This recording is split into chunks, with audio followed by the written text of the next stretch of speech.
So excited to be back with you guys. It is actually Labor Day Monday, but by the time you're listening to this, it'll be mid-September, I think. I do have a special guest who I'll introduce in just a moment.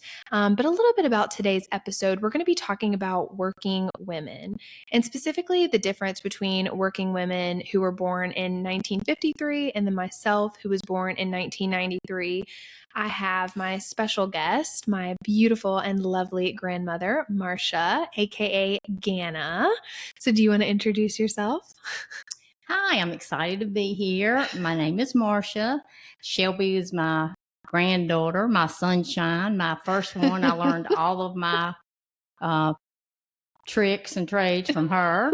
But I'm excited to be here, and I hope I can be some help to you. So, anybody that knows me from TikTok knows my Southern mama skits, and you can tell by Ganna's accent that a lot of the funny little sayings come from her or her mother. And she is truly my best friend. So, I was so excited to have her here. She's staying with us for Labor Day, and I just couldn't wait to record a podcast with her. So, I'm very, very excited for this episode. And to me, she was the perfect person to have as a working woman, just to talk about kind of the differences, because I have always seen her work really hard. Not only do I see her work hard for her family, I mean, she's always hosting events, but I always spent time with her at her place of work. I remember my mom dropping me off when she worked in document control, and I would be running in and out of all of the papers and coloring. And I mean, it was just so much fun, but I always saw her getting dressed up in the mornings and being like a true businesswoman.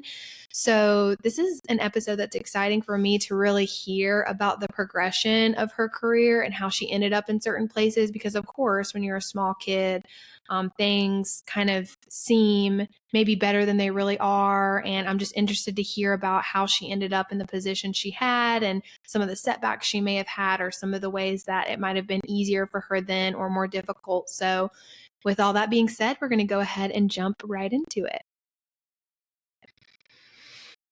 So, Ganna, and I'm going to call you Ganna for this podcast unless you really want me to call you Marsha. I love Ganna. Okay. So the first thing that I wanted to talk to you about is, what was your first memory of your mother working? Did you see your mother working a lot outside of the home or in the home, or what was that kind of like for you growing up in the early 50s? Well, I remember my mother. She was a very hard worker. And in the mornings, I'd see her in her house coat in the kitchen, fixing us pancakes or eggs or something for breakfast, because she was going to feed us before she left for work. And, she was rushing us all up. Hurry up, gotta go. But they were some of my fondest memories of my mother in the kitchen, cooking and getting ready for work. She was probably about halfway ready when she got in there to start our breakfast, but she put her house coat on to keep from getting her outfit dirty. I remember her getting ready in the morning before work too, because when I was younger, she worked at a beauty salon, several beauty salons, at the front desk, or she worked in downtown Raleigh.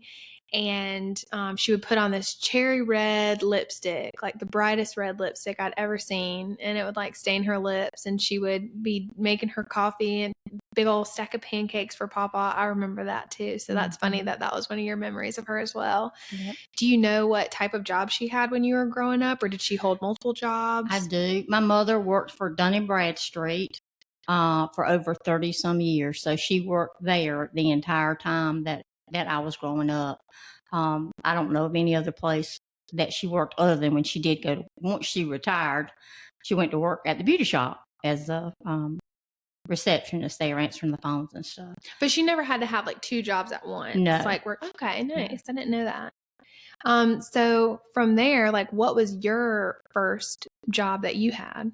Tell me about that. Well, my first job was, I'm trying to think, like very first, like even if you were in like high school or something. Yeah, I didn't really have to work much when I was in high school, and stuff. But probably I didn't start working. I did babysitting. I loved to babysit. I've always loved kids. I always wanted to have a house full, but I didn't. So now I'm getting all my grandbabies, which is fine. But I did babysitting. I did a lot of babysitting for just about all the kids in our neighborhood and stuff. And then probably my real first job was at Wake County schools. I was a kindergarten aide working, Really? working with kindergarten children, which I truly loved. I'd have to say it was probably the most rewarding job that you'll ever have, working with kids, because they're going to tell you the truth. What was your best memory of working with the kids? What's something funny that happened?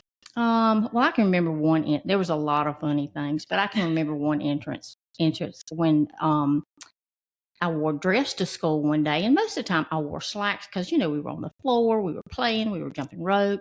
But I had a doctor's appointment that day, and I wore a dress, and all the children said, "Miss Seagrove, you got legs."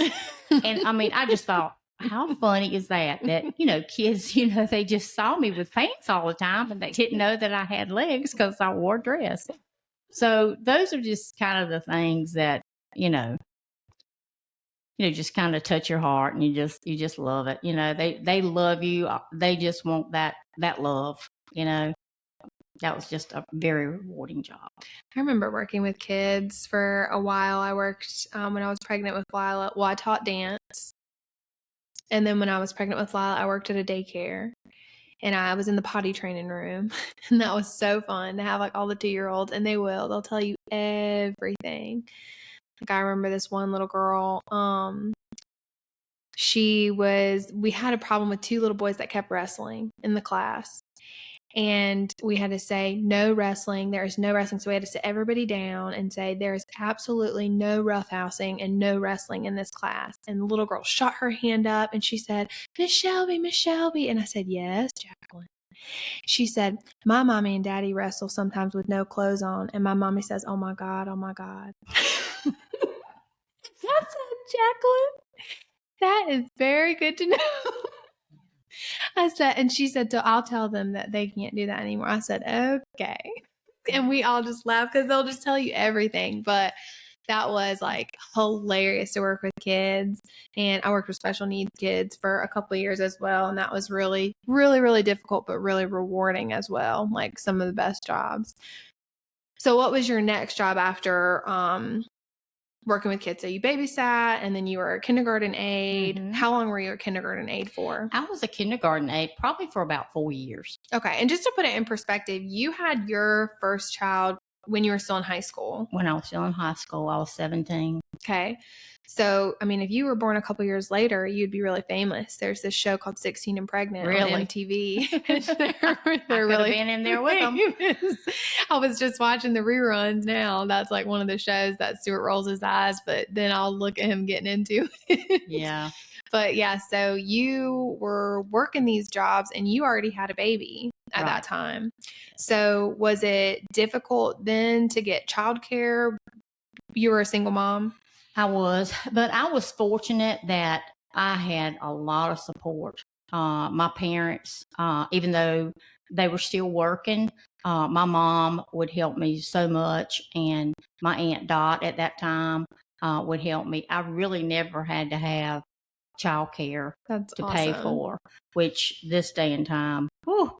Yeah, it's insane. I mean, some of my friends that had a baby at the beginning of this year, 2023, they got on a waiting list while they were still pregnant, and their child cannot start daycare until June of 2024 is how long the waiting is. So they had to get an au pair and a nanny. I mean, and it's just, the trust isn't really there as much as I feel like it used to be, whether that was a good thing or not. It's just really hard to have that trust with people with your kids. So that's great that you were able to have help. I feel like that really holds some women back, is not being able to have adequate childcare. Definitely, because that's the one thing that, when, especially as young as I was with a baby, I mean, I was almost a baby with a baby myself. No, you were. I mean, 16, and I didn't even have a driver's license. So, it was hard.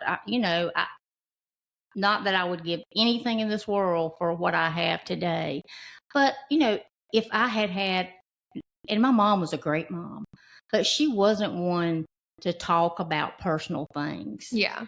And so a lot of the things I didn't know.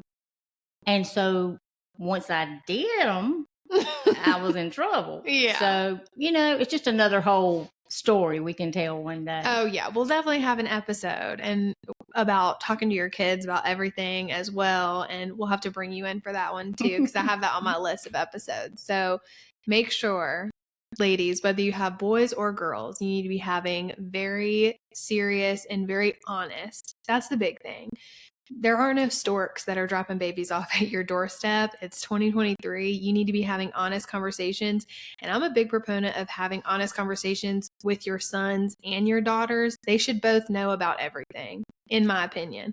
I want my son to know everything a woman has to go through, and I want my daughter to know everything a man has to go through, because at the end of the day, like, you may end up living and cohabitating and creating a life with both of these. And you just have to be able to talk to people or talk to your children about these things so that they're not, surprised like you were. Right. And, Shelby, you're right, because, in my time, in my days, parents didn't talk about stuff like that because, you really didn't have to as much as you do today. Yeah. Because kids are exposed to so much more today. And kids today know a whole lot more than I ever do and probably still do. Right. Because they have their phones or their iPads, or if they don't have it, you may be protecting your kids and not allowing them to have a phone or an iPad and access to that all the time. But a lot of their friends do. And we learned the stressful way that at school during recess, the kids, have their phones with them and the teachers aren't really monitoring that. And some parents don't have parameters set on the phone. It's just, be glad that you didn't have all of that mumbo jumbo to have to deal with when you were raising your kids, because Right. it is a stressor. But I mean, going back to women who work, I have noticed from my daughter, who is 11 right now in 2023, a lot of her friends, whether their moms work or not, the parents tend to use the phone and the iPad as a babysitter, because I feel like it is so hard to get childcare. And some parents are working from home. Like, I'm fortunate enough to work from home right now.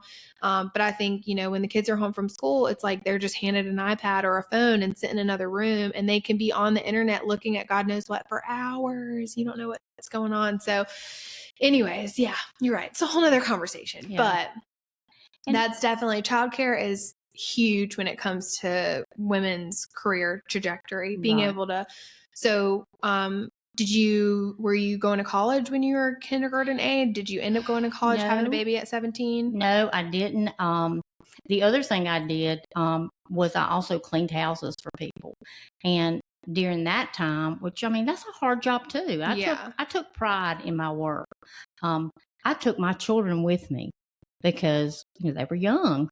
And by that time, I had 2 children. How old were you by the time you had 2 children? 18. Oh my goodness. Yeah. That's when I had my first. So I had 2 children, and I mean, I'd just take them. I mean, the people knew, hey, I'm bringing my children with me, and Sesame Street was my babysitter. Mm-hmm. I set them down there and give them their little bottle, and they sat right there and watched Sesame Street, and I cleaned houses.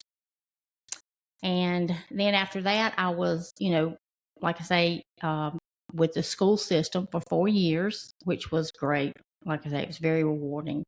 But, things started getting more expensive, and they don't pay very much. Yeah. Which is a shame. Yeah. And I applied for a job at a new company that was coming into the park to Research Triangle Park. It was called, at that time, it was called Glaxo. And I went to work for them. Doing what? I actually went to work for them in their copy room. I was making all the copies for the company. That's so crazy, because now everything is digital, but you were just making copies. I was making copies, sending faxes. I answered the telephone. It was kind of like a multitask. And then I got into document control, which ended up being the source of what I did all the time, which I loved. Tell me what document control is or was. And what do you know about what year that might have been? That was probably in about 83. Okay. 82, 83. I was doing documents. Glaxo is a pharmaceutical company. And they changed their name from Glaxo to GlaxoSmithKline, which they're known now, today as GlaxoSmithKline. But we did all the documents for all the drugs that were made. We had to have, because they make prescriptions. yes, we had to have records of everything. I mean, it's just, there's so much to it. People had to sign documents in and out. They had to come to the document room, and we would have to look stuff up for them. And then if we found it, they'd look through it in the room, and then if they decided they needed to take it out for further review, they'd have to sign it out, and we have to check that log every week. And if that book had not been returned, we were calling to say, are you still using it? Do you still need it? Because we really had to stay on top of all that stuff because, we were audited by the FDA. I mean, had several audits, probably 2 or 3 a year, which is the normal standard procedure. We dealt with SOPs and just a lot of documentation. That was anything that you could write. If you didn't write it, it didn't happen. That was pretty much. Yeah. For pharmaceutical, I can see like that being, and that's where I remember you being, I mean, and that you said that was in like the early 80s. So I was born in 1993. Mm-hmm. And I remember going to GlaxoSmithKline with you. Right. And sleeping in this room. It was like floor to ceiling, rolling shelves of documents, of little manila folders with red and green and yellow tags on them. That's what I remember. Right. So, and they'd be like in alphabetical order, and you and all of your friends who you're still friends with to this day, I am. They would be running in and out, and I would be sleeping in a sleeping bag in the back at like 6 o'clock in the morning. But at that point, I mean, if you started in the early 80s, I was born in 93. And at that point, I mean, I was old enough to remember, and it was like during my school summer breaks. So I must have been 10 or so. Maybe a little younger. Like 8, maybe. Yeah. I don't know. Yeah. But you were pretty senior level by the time I was there. So tell me a little bit about how it was working then, and how, since you didn't have a college degree, how they determined, because mistake me if I'm wrong, because again, I was a kid remembering, but I feel like everybody was coming up to you and asking you the questions. Marsha, what is this? Marsha, can I do this? Can I go to lunch? Like, I just remember everybody coming to you. So I looked at you as the boss in the room. Plus the fact that you were able to bring me there. One thing is, yes, and it's a wonderful company. I love that company. It's still going today, even though they pretty much moved it out of RTP back to Philadelphia. But I didn't know that. Yeah, it's a great company. Had great bosses. I learned a lot. But because I didn't have a college degree, Shelby, I had to work a little harder, or I felt like I did. Right, to kind of prove. I mean, did most of the other women there have college degrees? Most of them did. Women or men, but specifically women for this. Most of them did have some kind of college. And, places nowadays, you got to have a college degree. To get they in the don't door. care what it's in. You just got to have it. Right. I was so blessed that company that started me off at $9,000 a year. I thought I was rich. $9,000 when you were doing the print copying. Right. When I stayed with them, that's what I started out with, and I was so blessed, to have a company to bring me on without a college education. But I was a hard worker, and I think I proved myself. I was there over 25 years with them. How long do you think, I'm sorry, I didn't mean to cut you off, okay. But how long do you think when you first started doing the copying until you moved up to document control, like how many years do you think you were there? Like 5 or 10 or? Probably about 5. Okay. And I always stayed in document control. I just moved up to different levels within, because they had ladders that you could work toward. And I always worked toward that because I wanted to, to be the best that I could be. And just keep growing with the company. And my work showed, and they took very good care of me. Very good care. So it sounds like for that specific company, and I feel like I've heard this story from so many people, not in my generation, where they said that they valued experience and your work ethic over the piece of paper that you brought in for a degree.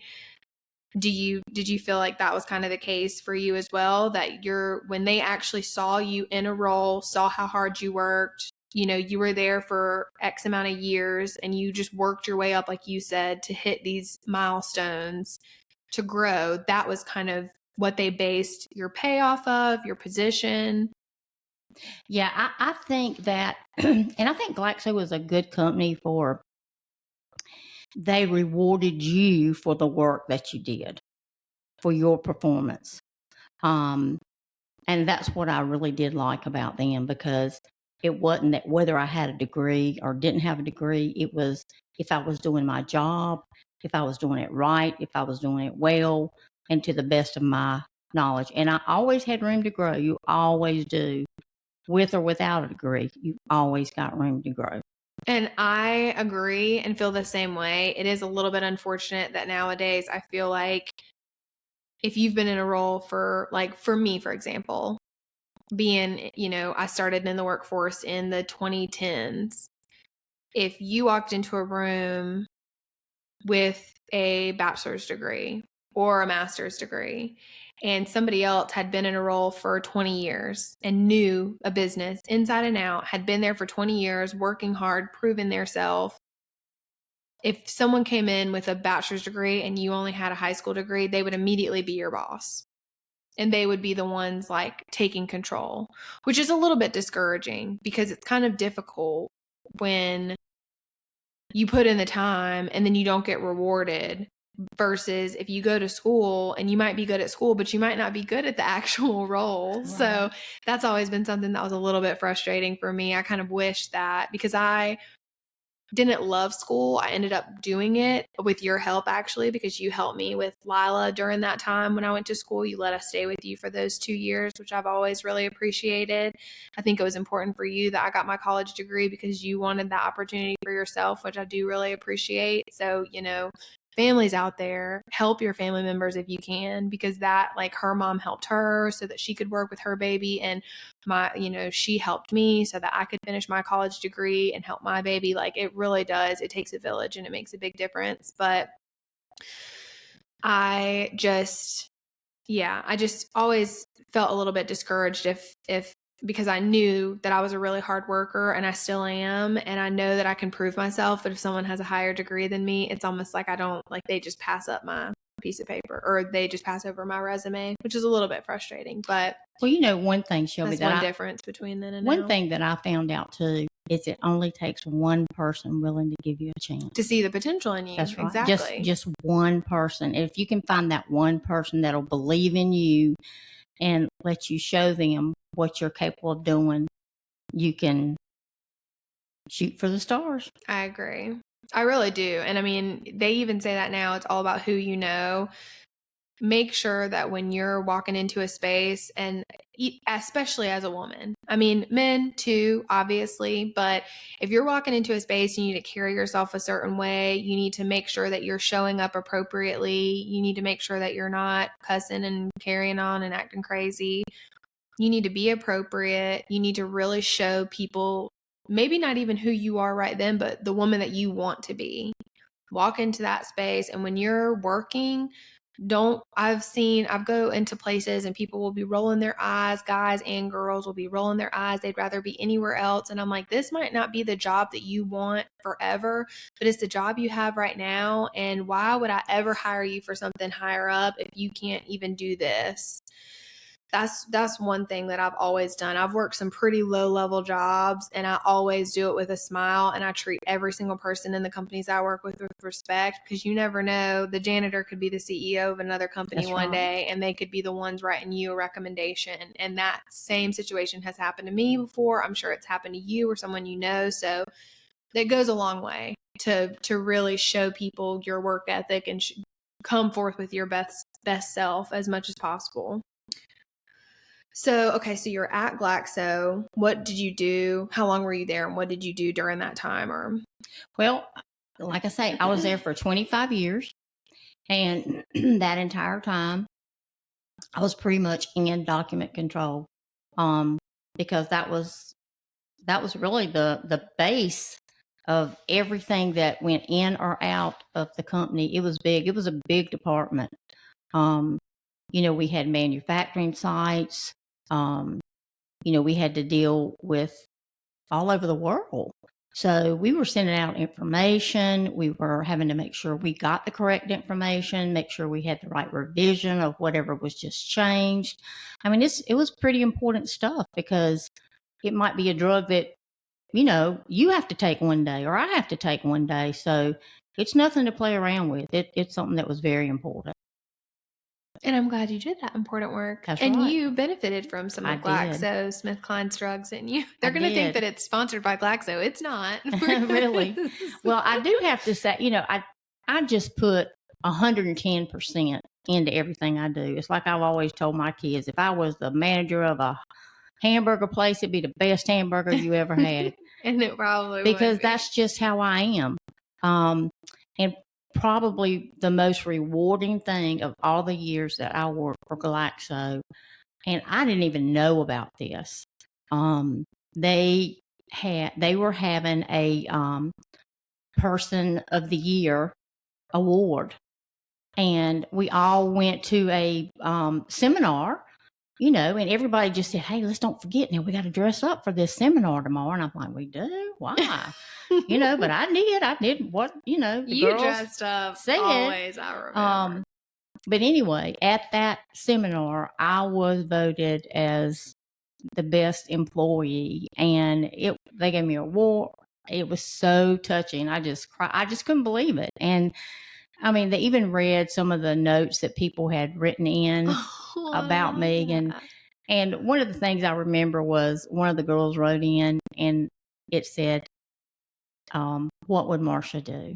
Oh, They're like, if we had a problem, we would always think, what would Marsha do? It was just touching that I had touched somebody. I knew I had helped somebody there at that company. And that was great. And your hard work didn't go unnoticed. That's right. Yep. So they paid attention to you and supported you. And sometimes you don't even know it. I mean, I guess now that I am retired, and I read a lot of stuff and see a lot of stuff, and it's really true. You never know what that smile that you can give somebody can do for them. How it'll change and affect their day. That's right. Working. Yeah. I've always thought that. I agree. I feel like you always bring the best energy, and when you have a job, it could be the best job for you. You could be the perfect person for that position and be the hardest worker, and you were made for this job. But if your coworker or your boss comes in with a negative attitude all the time, or is always, talking down on what you're doing, I mean, it's going to change the trajectory of how far you can go in that career, because it impacts you. Your work ethic and your attitude impact other people at your job every single day. So you were that bright light for people. Yeah. I love that. Yeah. And you're a bright light in our family, so it makes perfect sense to me. Well, and that's like I tell you, I have to, give this little plug into Shelbie. I tell her, you set the mood. I said, because she is the happiest. She's normally the happiest kid around. You hear that, guys? She calls me a kid still. I'm 30 years old. But when she's down, and I know she's down, I say, look, you set the mood for people, honey. If you're in a good mood, we're all in a good mood. But if you're in a bad mood, we're staying away. No pressure. So you were there for 25 years, but I vividly remember in the middle, you were a little bit of an entrepreneur, right? Yeah, a little. So I want to hear about that, because I want to be an entrepreneur baddie. Do you know what that means? No. To be a baddie? No. Like a bad B word, but we don't cuss on here. Oh, good. A bad bumblebee. So tell me about that. So did you started a business? I started, because I had gone to school for my cosmetology license. So you did get a degree in a trade. Right. I got a trade. But they really should make that a degreed profession, but they hadn't. But anyway, I did do that. I did that for many years. So you had like 2 jobs at one time, because I Yeah, remember you kind of doing people's hair on the side yeah, or haven't. So, okay. yeah. So But that tell was me. just more of a just to kind of keep my practice up and stuff like Yeah. that. But yeah, I did do that, and that was good. And then I ended up buying a beauty salon, but I only bought that and rent out the booths for it was a 17 operator shop, and I just rent the booths out to the operators. And so, that was kind of fun. Just something else to do. Me, I got to stay busy. So did you do that like as a kind of a passion project for yourself, or kind of what did you do? Uh, Probably just a passion for me. I just kind of wanted to own my own business. Uh, but it doesn't take too long to realize it's not as easy as you think it is. So would you recommend starting, like, what were kind of the hard parts about being an entrepreneur? Well, I would say if you're a beauty operator and you've got a good clientele, Um, the best thing that I learned is just rent a spot, because then you don't have the headaches, you don't have the overhead. I mean, it's just a lot of extra work you don't have to worry about if you're just renting a spot from somebody. Did you ever have people that wouldn't pay you their rent? No, no, most of them are really pretty good about. I mean, because it was a pretty high scaled I remember that. shop, and so people were they were really good about paying for their rent and all that. And really, the only reason that it went away was that the owner of the building decided to expand the store and the whole place. So everybody kind of had to go their separate ways. It was kind of sad. That is sad, 'cause I remember you really enjoying that. I remember it being a lot on you because I was with you a lot during my childhood. We spent a lot of time together. Mm-hmm. And the beauty shop was right next to your house. Like, it was Yep. like the next building over. So we'd be at your house and we could see from your yard your beauty shop. Right. So you would work at GlaxoSmithKline, I'm guessing like 9 to 5 or Mm-hmm. 8 to 4 or something. Yeah. And then you would work at the beauty shop at night or I on had the weekends? usually I would have like 2 nights a week that I would go down there, and I had just a few standard clients that would come in for haircuts or color or something like that, and it just kind of kept me fresh. And plus, I got to see the girls and talk to everybody and all that stuff. Like social hour. Girl Right. talk. And my mom was the receptionist down there, and my daddy was the maintenance man down there. So it was a family thing. So I it love was kind of that. I nice. really do remember that. And your mom and dad lived right up the street from you, Mm-hmm. most of my childhood. And yeah, that I remember that being a special place too. So your mom never had to work 2 jobs, but you worked 2 jobs for a Right. little while. But your kids were grown because I Right. was here by then. Mm-hmm. So yeah, my mom was grown with her 3 kids, and your oldest had her 3 or 4 kids at the time. So yeah, you were just living your Yep. best grandma life. Yep. That's right. And so, do you feel like at that point you were working full time, kind of 2 jobs? Are you comfortable saying like how much like you were making around that time, or if you can remember kind of what you were making at that job? Maybe at the salon or at Glaxo, like the highest, because I know you said you started making $9,000 a year. Yeah, at the salon, that was really just kind of, pocket change. Just, Right. $10 here, $15 that, just something to You were take mostly for just like lunch money. breaking even Yeah. to I pay mean, I for was just doing everything. stuff, just to, like I say, just kind of keep my skills up a little bit. Okay. Yeah. But like I say, when I actually first started at Glaxo, that's right when they came to the park. They were moving from I forgot exactly, Philadelphia, I think, one of the places that they were moving from to the park. And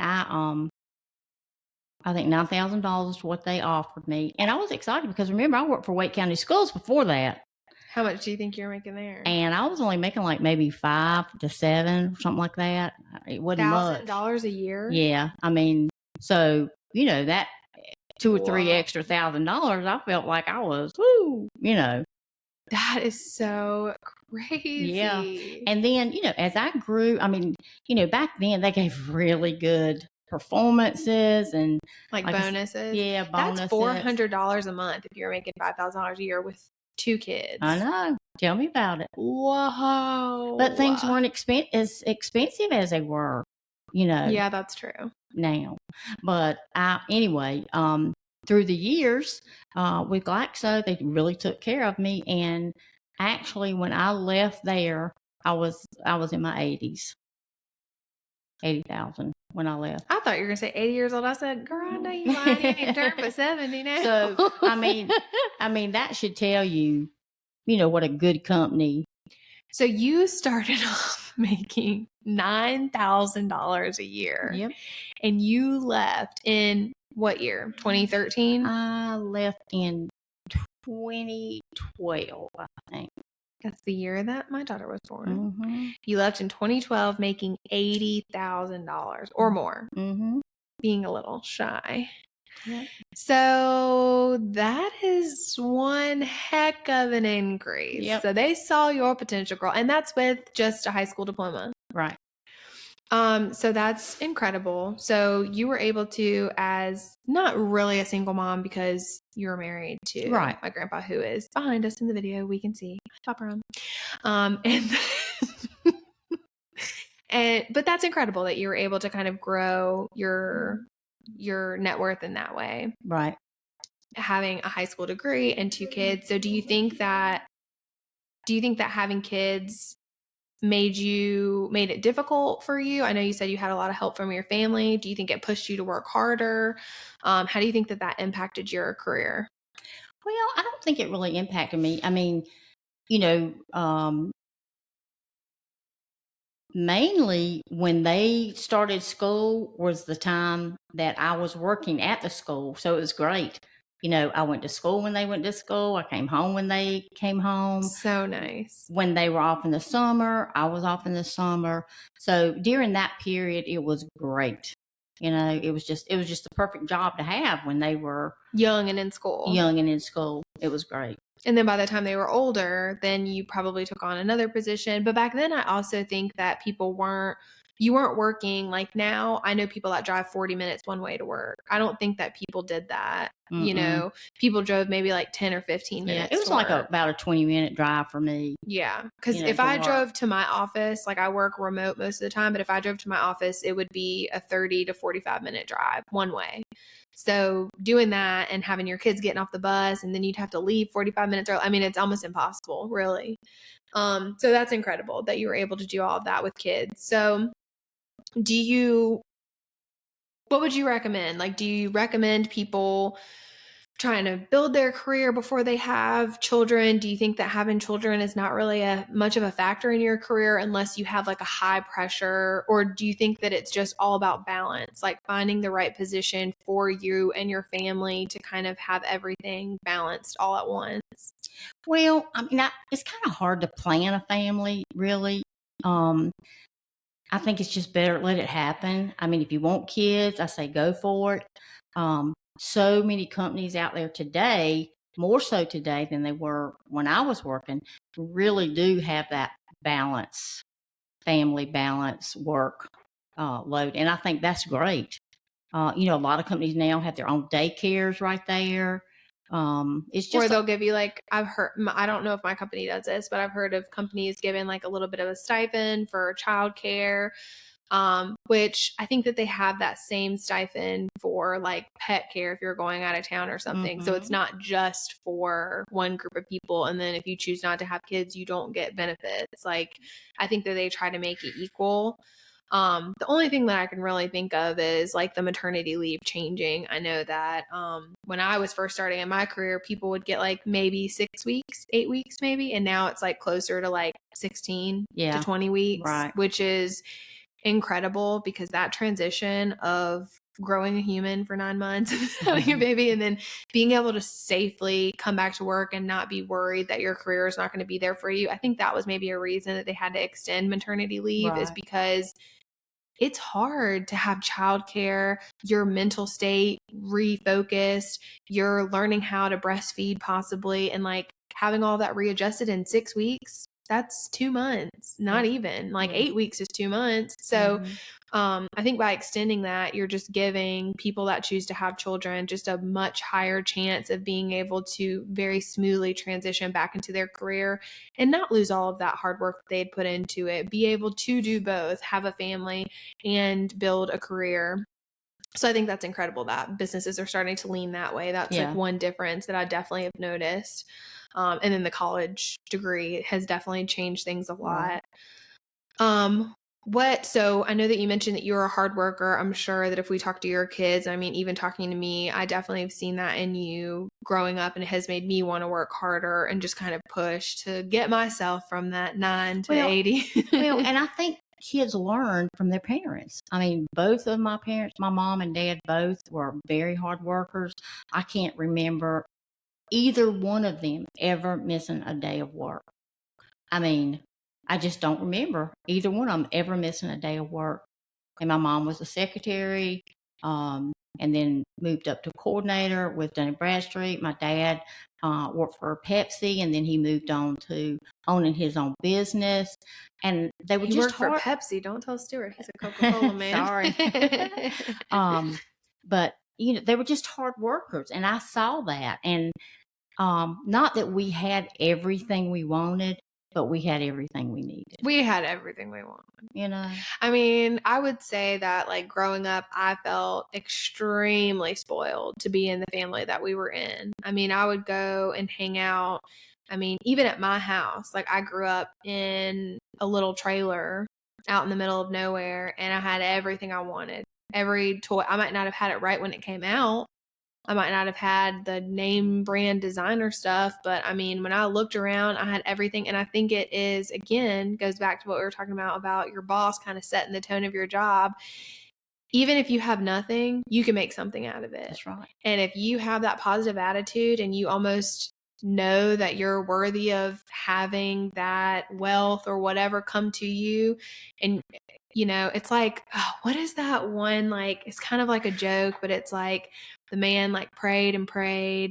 There was like a flood coming, and the man was praying for like God to save him. And then a boat came by and they said, get on the boat. He was like, no, God's going to save me. And then the water kept rising higher. And then the man was on the second floor, and another boat came by, or a helicopter came by, and they said, get on the helicopter. He was like, no, no, no, God's going to save me.